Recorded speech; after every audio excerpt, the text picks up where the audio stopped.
نستعينه ونستغفره ونعوذ بالله من شرور أنفسنا ومن سيئات أعمالنا من يهده الله مضل له من يهد الله فلا مضل له ومن يضلله فلا هادي له ونشهد أن لا إله إلا الله وحده لا شريك له أما بعد فأعوذ بالله من الشيطان الرجيم بسم الله الرحمن الرحيم يسألونك عن الأنفال قل الأنفال لله والرسول فاتقوا الله وأصلحوا ذات بينكم وأطيعوا الله ورسوله إن كنتم مؤمنين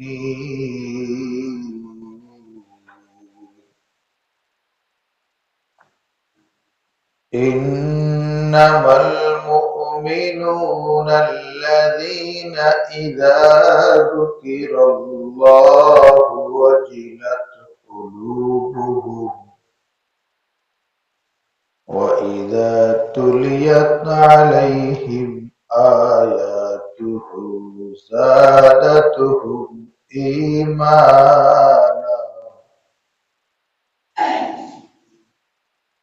زادتهم إيمانا وعلى ربهم يتوكلون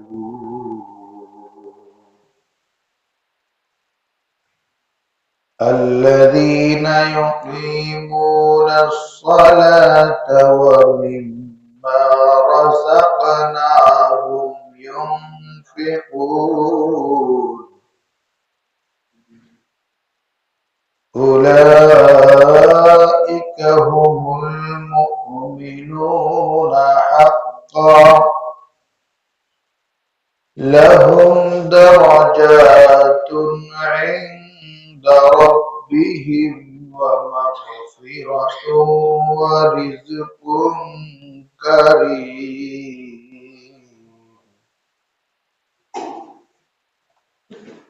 صدق الله العظيم قال رسول الله صلى الله عليه وسلم كل أمتي يدخلون الجنة إلا من أبى قيل ومن أبى يا رسول الله قال من أطاعني دخل الجنة ومن عصاني فقد أبى أو كما قال عليه الصلاة والسلام وقال الشاعر نست حجة هیچ قول فعل پیر هست حجت قول احمد را مکن سستی نماز پنجگانا فويل للمصلين الذين الحمدلله اللہ پاک رب العالمین دربار شکریہ যে মহান রব্বুল আলামিন আমাকে আপনাকে দয়া করে মায়া করে ভালোবেসে আল্লাহ তাআলার ঘর মসজিদে জুমার নামাজ আদায় করার জন্য আসার বসার তৌফিক দান করেছে, এটা আল্লাহ তাআলার পক্ষ থেকে বহুত বড় পুরস্কার। এই পুরস্কার আল্লাহ যাকে ভালোবাসেন তাকেই দান করেছে। আল্লাহ তাআলার এই পুরস্কার পেয়ে আমরা খুশি না বাজা? আমরা শুকরিয়া আদায় করে বলি আলহামদুলিল্লাহ। আমি সূরা আনফালের শুরু থেকে 4 আয়াত তেলাওয়াত করেছি। এই আয়াতে কারিমার মধ্যে আল্লাহ পাক রব্বুল আলামিন বলেছেন, 1 নম্বর কথা বলেছেন ফাত্তাকুল্লাহ, তোমরা আল্লাহ তাআলাকে ভয় করো। দ্বিতীয় নম্বরে বলেছেন ওয়া আসলিহু যাতা বাইনিকুম, তোমরা তোমাদের মাঝে সংশোধন হয়ে।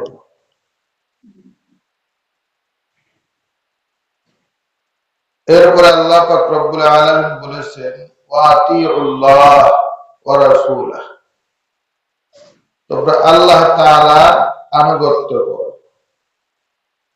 এবং আল্লাহ রাসূলের আনুগত্য করো।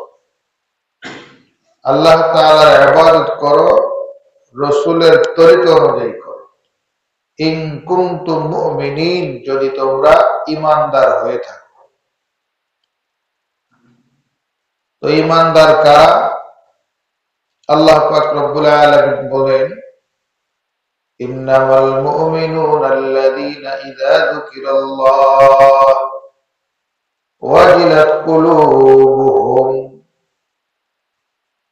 ঈমানদার তারা যখন তাদের সামনে আল্লাহর নামের উচ্চারণ করা হয়, আল্লাহ তাআলার কুদরত বর্ণনা করা হয়, ওয়াজিলাত কুলুবুহুম, তাদের অন্তরটা প্রকম্পিত হয়,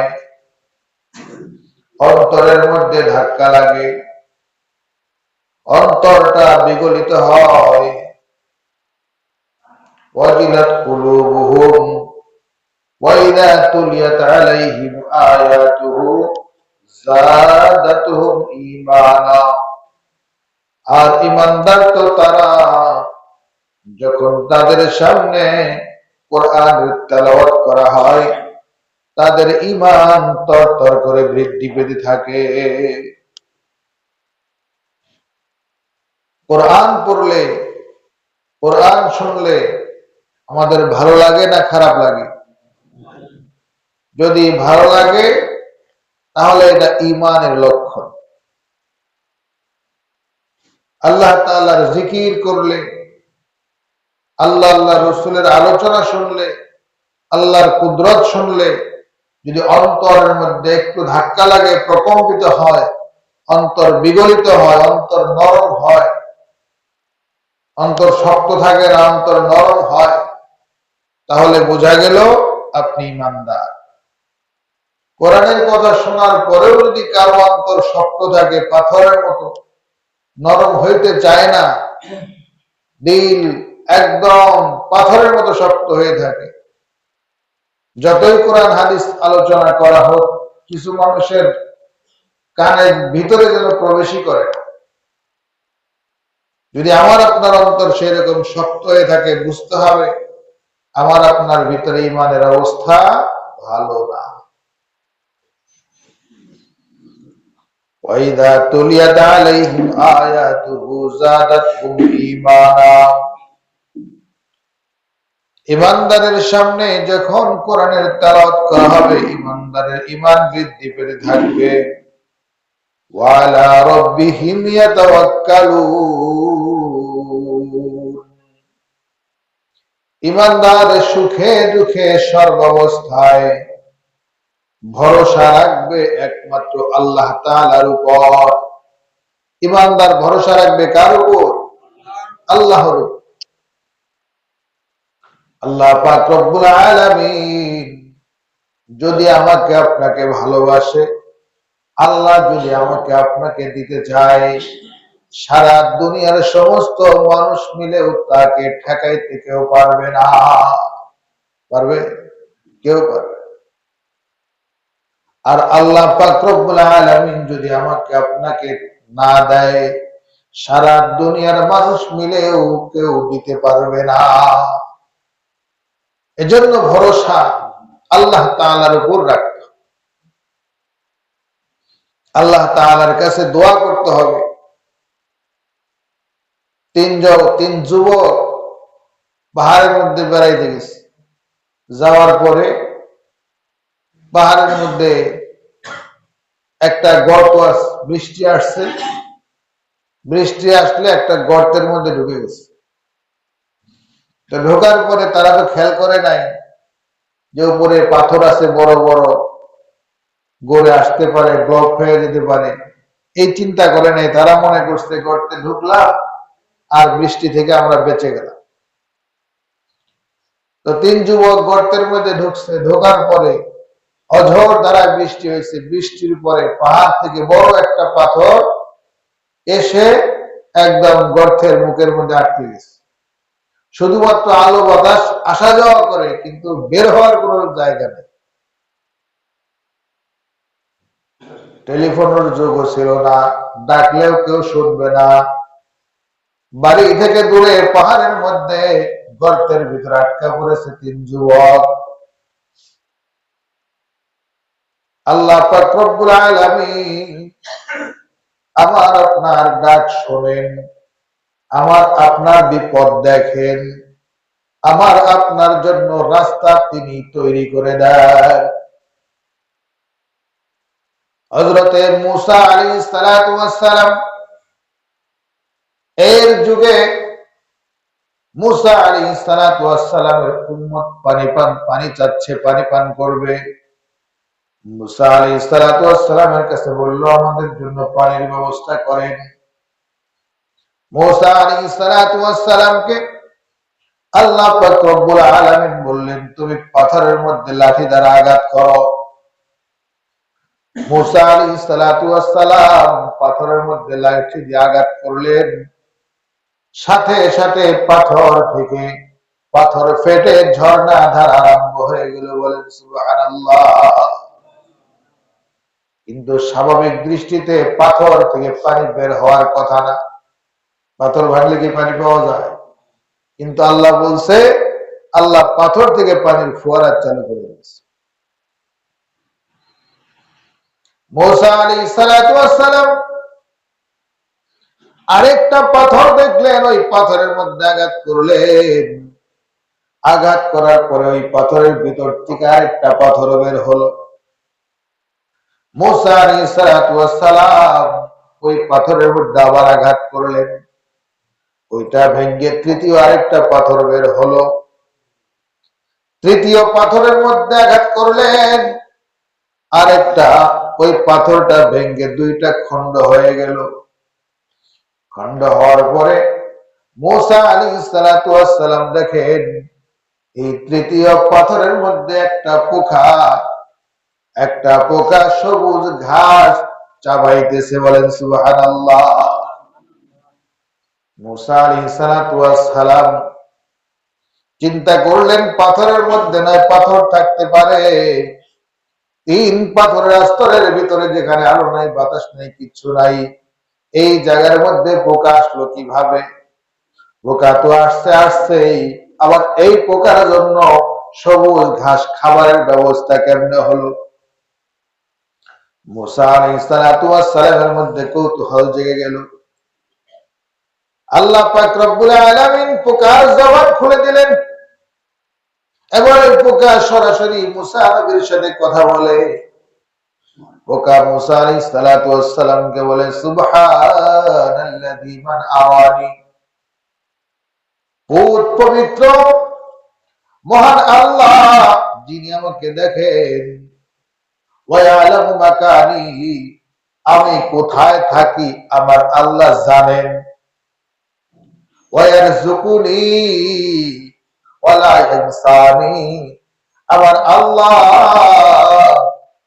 বহুত বড় ক্ষমতাওয়ালা, যিনি শুধু আমি কোথায় থাকি দেখেনই না, শুধু আমাকে চিনেনই না, বরং আমার জন্য খাবারের ব্যবস্থা করে দেয়। আজকে আমাদের মধ্যে যেই ভয়, সবচেয়ে বেশি ভয় হলো সামনে মাস কিভাবে চলবো, আগামী বছর কিভাবে চলবো, অভাব আসলে ছেলে মেয়ে নিয়ে কিভাবে ট্যাকেল দিব, আমার পরবর্তী জীবন কেমনে চলবে, আমার রিজিকের ব্যবস্থা কোথায় থেকে হবে, আমার বাড়ির ব্যবস্থা কেমনে হবে, আমার গাড়ির ব্যবস্থা কেমনে হবে। মুখে না বললেও কিন্তু অন্তরের মধ্যে অধিকাংশ মানুষের অন্তরে এই পেরেশানি গুলা থাকে, থাকে কি থাকে না? থাকে না? বলা হয় একটু সময় দেন, বলে সময় নাই। তার কারণ কি? বলে আমি রিজিকের তালাশে পেরেশান, এজন্য আমার সময় নাই। আল্লাহ পাক রব্বুল আলামিন বলেন, ওয়া মান ইয়াত্তাকিল্লাহ, যে ব্যক্তি আল্লাহ তাআলাকে ভয় করবে, আল্লাহ তাআলাকে ডাকার মতো ডাকবে, ওয়ারযুকুহু মিন হাইসু লা ইয়াহতাসিব, আল্লাহ পাক রব্বুল আলামিন তার জন্য এমন জায়গায় থেকে রিজিকের ব্যবস্থা করবে যে বান্দা কখনো কল্পনাও করবে না। আল্লাহ পাক রব্বুল আলামিন যুগে যুগে অসংখ্য ঘটনা দেখিয়ে দিয়েছেন। আল্লাহ পাক রব্বুল আলামিন আমাদের প্রত্যেককে দেখেন, আমাদের প্রত্যেককে শোনেন। একটা হাদিস শরীফের মধ্যে দেখলাম আল্লাহ পাক রব্বুল আলামিন একটা কালো পাহাড়, ওই কালো পাহাড়ের নিচে একটা কালো পাথর, কালো পাথরের উপরে একটা কালো পিপিলিকা যে হেঁটে যায় অমাবস্যা রাত, অন্ধকার রাত্রে, আল্লাহ পাক রব্বুল আলামিন ওই পিঁপড়াটাকেও পরিষ্কার ভাবে দেখেন, ওই পিঁপড়ার পায়ের হাঁটা আল্লাহ তাআলা শোনেন, ওই পিঁপড়ার চলার গতিও আল্লাহ পাক রব্বুল আলামিন জানেন। আল্লাহ পাক রব্বুল আলামিন আমাকে আপনাকে আশরাফুল মাখলুকাত বানাইছে, যদি ওই আল্লাহকে আমরা ডাকার মতো ডাকি, কেন আমাদের ডাক শুনবে না? আমরা ডাকি না, না ডেকে শুধু এদিক ওদিক ছুটাছুটি করি। ডাকার মতো ডাকলে আল্লাহ শোনে কি শোনে না? শোনে না আল্লাহ? বলতেছিলাম ভাইরা আমার, বন্ধুরা আমার, পাহাড়ের মধ্যে 3 যুবক গর্তের মধ্যে আটকা পড়ে গেছে। আটকা পড়ার পর বের হওয়ার কোন রাস্তা নাই, ডাকলেও কেউ শুনবে না, সাড়া দেওয়ার কোন লোক নাই। এবার এই 3 যুবক বলে, আমাদের আল্লাহ ছাড়া তো আর কেউ নাই, কাজেই তোমার জীবনে যত ভালো কাজ করেছো পিছনে ফিরে তাকিয়ে দেখো, কে কতটা ভালো কাজ করেছো পিছনে ফিরে তাকাও। আমাদের উচিত প্রত্যেককেই আমাদের জীবনে কতগুলা ভালো কাজ করেছি তার একটা লিস্টি করা। আমাদের উচিত প্রত্যেকের জীবনে পিছন ফিরে তাকানো, কতগুলা খারাপ করেছি তার একটা লিস্টি করা। আমার খারাপের পালা বেশি নাকি আমার ভালোর পালা বেশি? যদি আমার খারাপ বেশি হয়ে থাকে, আল্লাহ তাআলার কাছে কান্নাকাটি করে মাফ চাওয়া, কারণ আল্লাহ পাক রব্বুল আলামিনের কাছে মাফ চাইলে মাফ পাওয়া যায়। আল্লাহ পাক রব্বুল আলামিন আমাদেরকে মাফ করে দেন, কিন্তু মাফ চাইতে হবে। কিন্তু বড় দুঃখের বিষয়, আজকাল আমাদের মধ্যে গুনাহ যে করেছি, গুনাহকে আমরা গুনাই মনে করি না, গুনাহকে অপরাধকে আমরা অপরাধী মনে করি না। প্রত্যেকটা গুনাহ হলো অপরাধ, কিন্তু এই অপরাধকে আমরা অপরাধ মনেই করি না। আছে না আমাদের মধ্যে? মোবাইলে যে ছবি আসে, মহিলাদের ছবি আসে, গান বাদ্য আসে, এগুলা দেখলে গুনাহ হয় কি গুনাহ হয় না? টিভিতে দেখলে যদি গুনাহ হয়, মোবাইলে দেখলে গুনাহ হবে না? কিন্তু মোবাইলে আমরা দেখি কিনা? মোবাইলেই যে আমরা দেখতেছি, চলে আসতেছে হুট করে, এজন্য আমরা কয়দিন তওবা করছি। অনেকের মধ্যে অনুভূতি নাই যে এটা গুনাহ। তেমনই ভাবে আমার আপনার ভাইয়ের শালী এরকম ভাবে বিয়ে বলে, তাদের সাথে দেখা সাক্ষাৎ করি কি করি না? অনেক সময় মস্কারি করি, দেখা সাক্ষাৎ কি জায়েজ আছে? জায়েজ আছে? চাচাতো ভাই বোন একে অপরের সাথে দেখা সাক্ষাৎ কি জায়েজ আছে? দেখা সাক্ষাৎ জায়েজ নাই। তাহলে দেখা সাক্ষাৎ হয় কি হয় না? হইলে গুনাহ হয় কি হয় না? গুনাহ হয় না? আশেপাশের প্রতিবেশী চাচাতো ভাই বোন যাদের সাথে রক্তের কোনো সম্পর্ক নাই, তারা হলো গায়রে মাহরাম, তাদের সাথে আমাদের সাক্ষাৎ হয় কিনা, কথাবার্তা হয় কিনা? হয় না? কিন্তু গুনাহ হয় কি হয় না? গুনাহ হয় না? এই যে গুনাহগুলো হয়, আমরা কখনো কল্পনা করি না, আল্লাহর কাছে মাফও চাই না। এরকম ভাবে অসংখ্য গুনাহ আমাদের প্রতিদিন ঘটে যায়, যেগুলোর জন্য আমরা তওবা করি না, আল্লাহর কাছে ধরে ধরে মাফ চাই না। মাফ না চাওয়ার কারণে আমার গুনার পাল্লাগুলো ভারী হয়ে যাচ্ছে। আর আমরা বলি, আল্লাহ আমরা এত দোয়া করলাম, দোয়া কবুল হয় না। আপনার জীবনে পিছনে ফিরিয়ে তাকান, কোন কোন গুনাহ আপনার আমলনামায় আছে, একটা একটা করে ধরেন, একটা একটা করে ধরে ধরে ওই গুনার জন্য স্পেশাল ভাবে আল্লাহর কাছে মাফ চান। ওইটা যখন আপনি মাফ চাইবেন, আল্লাহ আপনার গুনাহ মাফ করে দিবেন। কিন্তু যদি মাফ না চান, তাহলে আল্লাহ আপনার গুনাহ মাফ করবে না। যেমন নাকি মোবাইলের মধ্যে আমরা যারা মোবাইল চালাই, এক সময় নাম্বার সেভ করতে করতে আর নাম্বার সেভ হয় না, বলে মোবাইল ভর্তি হয়ে গিয়েছে। ভাইরাস ক্লিন না করতে করতে বিভিন্ন ধরনের ভাইরাস মোবাইলে ঢুকে যায়, বাটনে কাজ করে না, টাচে কাজ করে না, বলে যে এর মধ্যে ভাইরাস ঢুকছে। বিভিন্ন ফাইল ফোল্ডার গুলা জ্যাম হয়ে গিয়েছে, মোবাইল কাজ করে না, বলে কি করতে হবে? ডিলিট করে কমাইতে হবে। মোবাইলের মধ্যে বিভিন্ন ধরনের খারাপ কিছু ঢুকে গেছে, ডিলিট করতে হবে। অনেকেই তো বুঝি, অনেকেই বুঝি না। যারা বুঝি না তারা ডিলিট করতে পারে না, নিয়ে যাই মেকারের কাছে। মেকারে দেখেই বুঝতে পারে যে সকল ফোল্ডার ভর্তি হয়ে জাম হয়ে গেছে, বিভিন্ন ভাইরাস ঢোকার কারণে মোবাইল জাম হয়ে গিয়েছে। ওই মেকার কি করে? আপনার কম্পিউটারের মধ্যে ঢুকে ফ্লাশ করে দেয়, আর মোবাইলটা পরিষ্কার হয়ে যায়, ভালো গুলাও ডিলিট হয়ে যায়, খারাপ গুলাও ডিলিট হয়ে যায়। তেমনি ভাবে আমার আপনার জীবনে অসংখ্য গুনাহ ঢুকতে ঢুকতে আমাদের ইমানটাকে একদম জাম বানায় বলেছে। এই ইমানের মধ্যে আর ভালো মন্দ টের পাওয়া যায় না। এজন্য এগুলাকে খুঁজে খুঁজে, আমাদের যে গুনাহ আছে স্পেশাল ভাবে খুঁজে খুঁজে এগুলাকে ডিলিট করে। এভাবে ওই তিন যুবক নিজেদের জীবনে যত গুনাহ আছে খুব ভালোভাবে তওবা করলেন। আল্লাহ পাক রব্বুল আলামিনের দরবারে তওবা করলেন যে আল্লাহ, আমরা বড় অপরাধী, আপনি আমাদেরকে মাফ করে দেন। জীবনে আর কোনোদিন গুনাহ করব না। হয়তো এই গর্ত থেকে বের হতে পারবো কি পারবো না, হয়তো এটাই হতে পারে আমাদের জীবনের শেষ। কাজেই এখনো যেহেতু কথা বলতে পারি, এখনো যেহেতু আপনাকে ডাকতে পারি, আল্লাহ আপনি আমাদেরকে মাফ করে দেন, আপনি আমাদের জীবনের গুনাহগুলো ক্ষমা করিয়া দেন। তিন যুবক আল্লাহর কাছে তওবা করে জীবনের গুনাহগুলো মাফ করে নেয়। মাফ করানোর পরে এবার গর্ত থেকে বের হওয়ার পালা, কিন্তু গর্ত থেকে বের হইতে পারে না। এক যুবক আর এক যুবককে বলে, কি করা যায়? বলে, আমরা তো না খেতে খেতে দুর্বল হয়ে পড়েছি, পাথরটা তো ধাক্কেও সরানো সম্ভব না। আর যদি আমরা সবল থাকি, তারপরে তিনজনের পক্ষে এই টনকে টন ওজনের পাথর সরানো সম্ভব না। তাহলে আমরা কি করতে পারি? তিন যুবক মিলে পরামর্শ করার পর সে বলল, এবার গুনাহ তো আল্লাহর কাছে তওবা করলাম, এবার পিছনে ফিরে তাকাও, তোমার জীবনে কোনো ভালো কাজ আছে কিনা, তোমার জীবনে কোনো নেকির কাজ আছে কিনা, একটু পিছনে ফিরে তাকাও। বলল যে হ্যাঁ হ্যাঁ, আমি জীবনে একটা গুনাহ করি নাই, একটা নেকির কাজ করেছি। আমার মনে হয় ওইটা আমার আল্লাহ, ওই উসিলায় দোয়া করলে আল্লাহ আমার দোয়া কবুল করবে।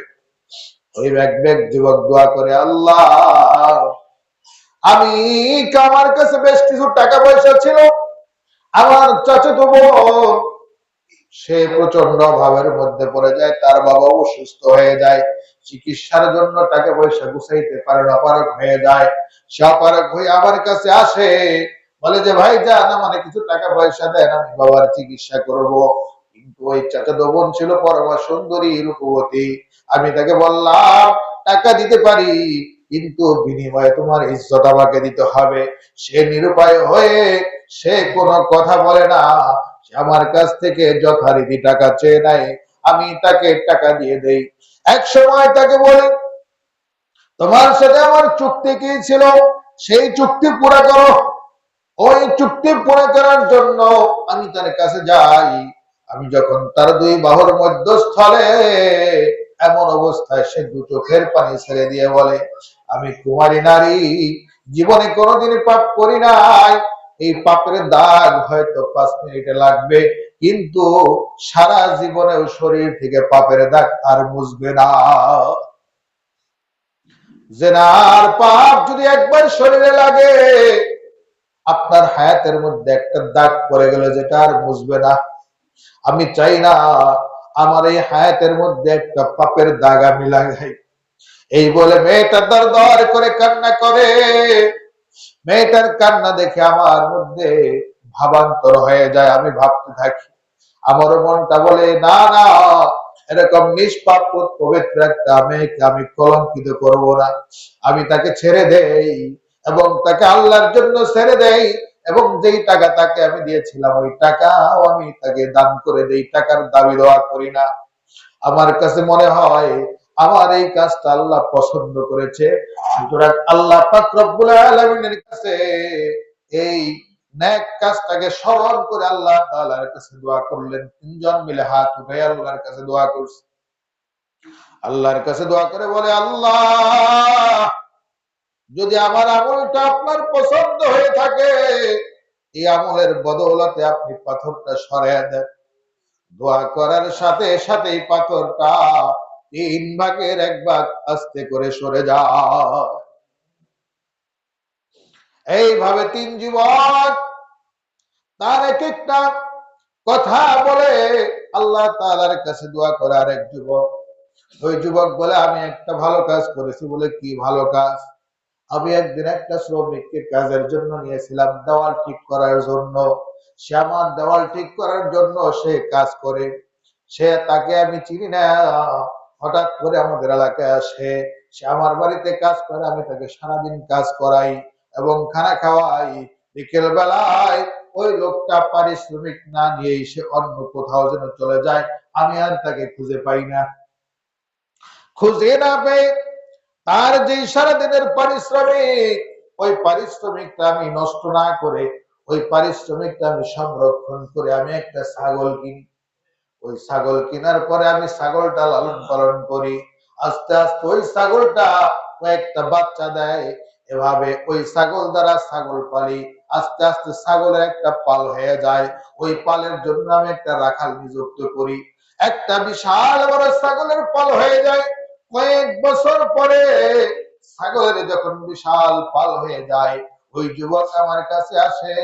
আসার পরে, ভাই, আবার আপনার মনে আছে কিনা জানি না, আমি আপনার এখানে 4-5 বছর আগে কাজ করেছিলাম। ওই কাজের মজুরিটা নেওয়ার জন্য এসেছি, আপনি আমাকে মজুরিটা দেন।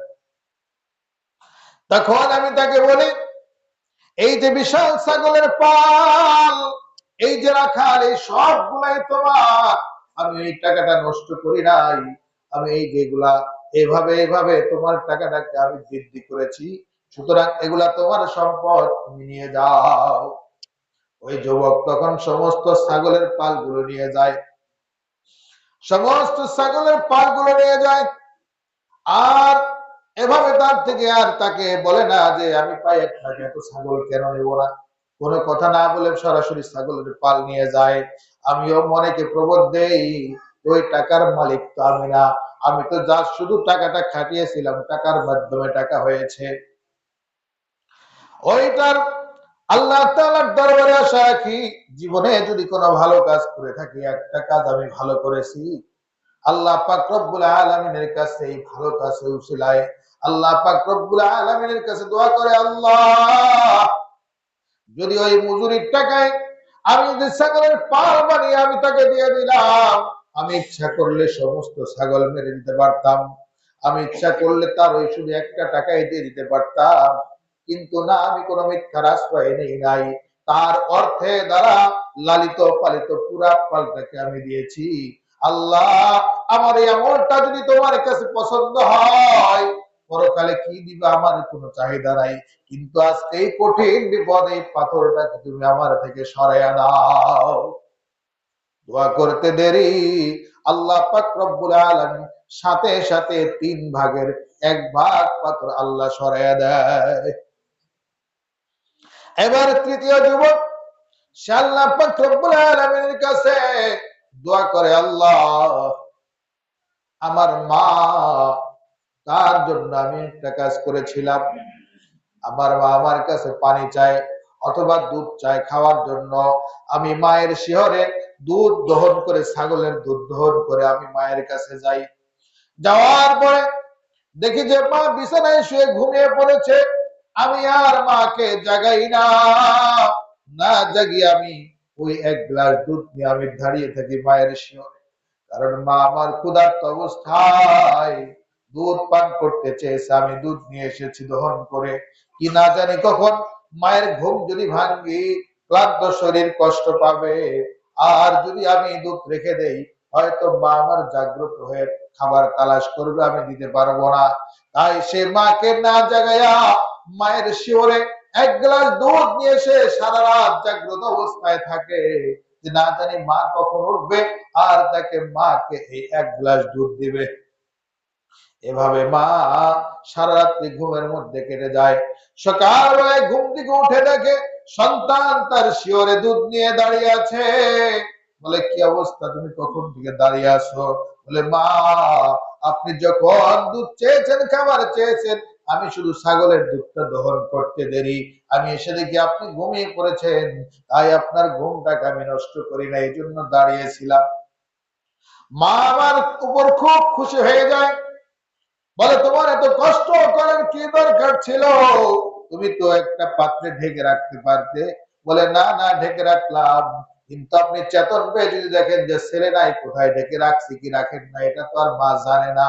হয়তো আপনি তালাশও করবেন না, সারা রাত আপনি ক্ষুধার কারণে কষ্ট পাবেন। এই জন্য আমি ঢেকে রাখি নাই, আমি লুকিয়ে রাখি নাই, আপনার জন্য দাঁড়িয়েছিলাম। মা ওই সন্তানের উপর খুশি হয়ে যায়, সন্তানের জন্য দোয়া করে। আর ওই যুবক বলে, আল্লাহ, যদি আমার জীবনের এই নেক আমলটা আপনার কাছে পছন্দ হয়, তাহলে আজকের এই বিপদের দিনে পাথরটাকে আপনি আরেকটু সরাইয়া দেন। এইটা বলে দোয়া করার সাথে সাথে পাথরটা আরো 1 ভাগ সরে যায়। বলেন সুবহানাল্লাহ। আর তারা 3 জন যুবক ওই পাহাড়ের গর্ত থেকে বের হয়ে আসে। এজন্য ভাইয়েরা আমার, বন্ধুরা আমার, আল্লাহ পাক রব্বুল আলামিনের উপর পরিপূর্ণ বিশ্বাস রাখতে হবে, পরিপূর্ণ তাওয়াক্কুল করতে হবে। আল্লাহ পাক রব্বুল আলামিন আমাদেরকে যে দায়িত্ব দিয়েছেন, এই দায়িত্বগুলো পালন করতে হবে।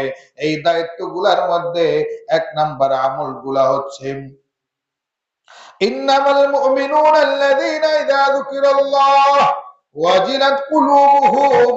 মুমিনের কাছে যখন আল্লাহর জিকির করা হয়, তার অন্তরটা নরম হয়ে যায়।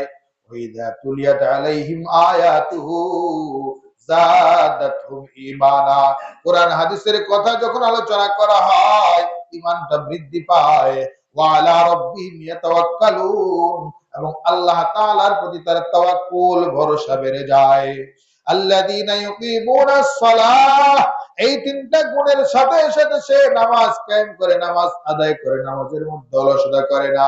ওয়া মিম্মা রাযাকনাহুম ইউনফিকুন, এবং আমি তাকে যেই নিয়ামত যতটুকু দান করেছি, এর মধ্য থেকে সে পুরাটাই নিজে ভোগ করে না, বরং যখন দানের প্রয়োজন হয়, এখান থেকে সে তার সাধ্য মতো আল্লাহর রাস্তায় ব্যয় করে। এই গুণগুলা যেই ব্যক্তি অর্জন করবে, আল্লাহ পাক রব্বুল আলামিন ঘোষণা দিয়ে বলেন, উলাইকা হুমুল মুমিনুনা হাক্কা, তারাই হলো প্রকৃতি মুমিন, তারাই হলো প্রকৃতি ঈমানদার। লাহুম দারাজাতুন ইনদা রাব্বিহিম, আল্লাহ পাক রব্বুল আলামিন বলেন, তাদেরকে দুনিয়াতেও আমি সম্মানিত করতে থাকি এবং তাদের কবরও আমি তাকে সম্মানিত করব, হাসরেও সম্মানিত করব, পুলসিরাতেও সম্মানিত করব। তাদের জন্য দারাজাত, পদমর্যাদার উপর পদমর্যাদা আমি বৃদ্ধি করতেই থাকবো। সর্বশেষ তারা যখন জান্নাতের মধ্যে যাবে, তাদেরকে আমি জান্নাতের সর্বোচ্চ জায়গায় স্থান করে দিব। লাহুম দারাজাতুন ইনদা রাব্বিহিম ওয়া মাগফিরাতুন ওয়া রিজকুন কারীম। 2 নাম্বার পুরস্কার, আল্লাহ পাক রব্বুল আলামিন বলেন যে আমি তাদের জিন্দেগীর গুনাহগুলো অটোমেটিক্যালি মাফ করে দিব। ওয়া রিজকুন কারীম, যেই রিজকের জন্য আমার বান্দা বান্দি পেরেশান থাকে, রিজকের জন্য ঠিকমতো খাইতে পারে না, ঘুমাইতে পারে না, সদা মাথার মধ্যে টেনশন কাজ করে, যদি কোনো বান্দা এই গুণগুলো অর্জন করে প্রকৃত ঈমানদার হতে পারে, আমি আল্লাহ তার রিজকের ফয়সালা আসমান থেকে এমন ভাবে ব্যবস্থা করে দিব যে কোথায় থেকে তার কাছে রিজিক পৌঁছবে বান্দা কল্পনা করতে পারবে না। আমি তাকে শুধু রিজিক দিব না, আল্লাহ বলেন রিজকুন কারীম, অর্থাৎ তাকে আমি সম্মানজনক জীবিকা দান করব, সম্মানজনক রিজিকের ব্যবস্থা করব। পৃথিবীতে অনেক ভাবেই রিজিক আসে, কারো রিজিক আসে সুদের মাধ্যমে, কারো রিজিক আসে ঘুষের মাধ্যমে, কারো রিজিক আসে আপনার জুয়া হাউজিং বিভিন্ন খারাপ মাধ্যমে, কারো রিজিক আসে ধোঁকাবাজির মাধ্যমে, কারো রিজিক আসে ব্যবসার মাধ্যমে, কারো রিজিক আসে হাদিয়ার মাধ্যমে, কারো রিজিক আসে ব্যবসার মাধ্যমে, কারো রিজিক আসে জমি জমার মাধ্যমে। প্রত্যেকের রিজিক কিন্তু সম্মানজনক না, কিন্তু প্রকৃত ঈমানদার যেই ব্যক্তি হবে, আল্লাহ পাক রব্বুল আলামিন বলেন রিজিক তো আমি দিব যেহেতু বান্দাকে আমি সৃষ্টি করেছি, কিন্তু আমার প্রতি যারা রিজিক ঈমান পরিপূর্ণ আনবে তাদেরকে আমি সম্মানজনক রিজিক দান করব। আল্লাহ পাক রব্বুল আলামিন আমাদের সকলের জন্য সম্মানজনক রিজিকের ব্যবস্থা করে দেন, বলেন আল্লাহুম্মা আমিন। ওয়া আখিরু দাওয়ানা আলহামদুলিল্লাহি রাব্বিল আলামিন। আমরা যারা সুন্নাত পড়ে